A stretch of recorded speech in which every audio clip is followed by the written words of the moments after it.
Hello and welcome back to another video. Hope you're doing good, hope you're doing well. This video is a preview of the UEFA Europa Conference League qualification playoff draw. That's right, UEFA's new competition which Jose Mourinho won last year, of course. This is the draw for the playoff round. Now, it's a bit of a weird competition because it's a European competition where even if you qualified for it, not a single team directly qualifies for the group stages. You have to qualify via at least one playoff round before the group stage starts. And my team, West Ham, are in this playoff round. So we're going to be looking at who can West Ham potentially get in this draw. It's towards, I think it's the 18th and the 25th of August, home and away ties. Win this tie, and we're into the group stages of the UEFA Europa Conference League, a tournament I'll be covering this season on this channel. Now, there's quite a few teams that West Ham can get, but of course there are some Algerians in this, quite a few Algerians in this competition as well. So if you're thinking there's teams missing, it's because we can only get a team that's unseeded. Teams that are seeded, West Ham cannot draw in the playoff round. The hardest team, I think, we can all agree West Ham can draw, is OGC Nice, the French side with the likes of Andy Delors up front, with Hicham Boudaoui, with Amin Ghouri, with Youssef Attal at right back. That would be a difficult game for West Ham. Not because West Ham aren't good, because Nice are a very good side, and I'd say they're better than this competition. So to get Nice, I'm surprised they're not seeded in this draw. It'd be incredibly unlucky. Other Algerians in this, if you're wondering, you've got the likes of FC20 with Rami Zerouki. West Ham could draw. Could also draw Lugano, the Swiss side with Mohamed Amoura up front. So we could be seeing Amoura or Zerouki or Delors coming to East London. So those are the sorts of sides that I think West Ham should be looking to avoid. And then on the flip side, there's some absolute stinkers that we should be battering 8, 9, 10-0 with respect if we draw them.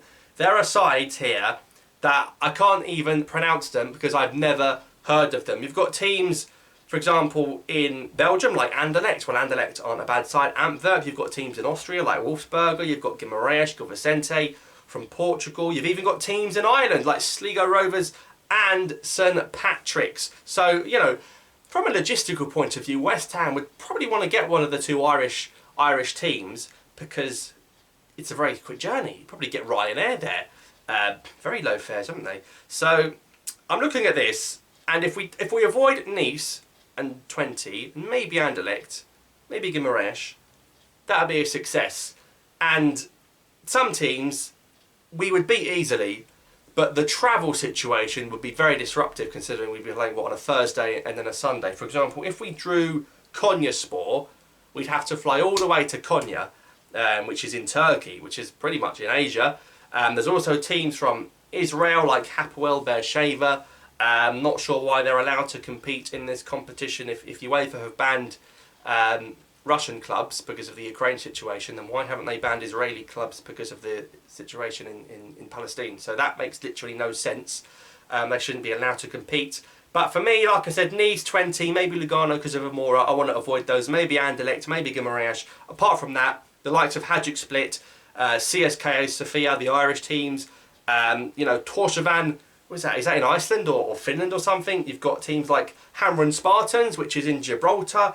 You've got Sofia, which is in Bulgaria, a couple of sides. And from Bulgaria, you've got Lillestrøm. You've got Lillestrøm from Scandinavia. So West Ham, on paper, besides Nice, probably should beat all of these, considering we got to the semi-finals of the UEFA Europa League last season. But we have had a situation in the past, twice, with a club from Romania called Astra Gugu, who knocked us out of the Europa League twice. So you never say never with this competition. I think playing the second leg at home is going to be crucial for us, which we should be as a seeded team. But you really want to get the job done in leg one, and then leg two you can just rest players, play sort of the fringe players.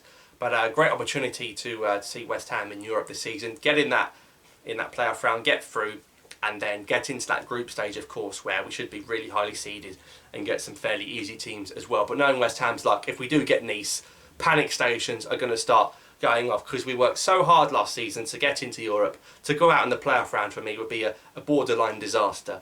And European football is very good for the club and also very good for attracting players because after that playoff round, the transfer window is still going to be open to bring players in. And of course, you win this, you win a European trophy, and you get to play in the UEFA Europa League next season. So that's the draw preview for the playoff round of the UEFA Conference League. Of course, there'll be a round before this round to decide West Ham's opponents, and then we'll play later on in August. And then it's the group stage, and the whole group stage is going to be done before the World Cup even begins. So it's going to be a very quick turnaround. So who do you think West Ham are going to get? Who do you want them to get? Of course, you've got, you know, like I said, loads of Algerian players if you want to see them in this tournament. You've also got teams like Villarreal with Isamandi, who are seeded as well, so West Ham can't get them yet in the competition. You have teams from the Europa League that come third, drop into this competition, so there'll be a whole host of clubs, and hopefully West Ham can win this tournament. So thanks for watching. Let me know your thoughts in the comments down below. Subscribe for more. I'll see you next time.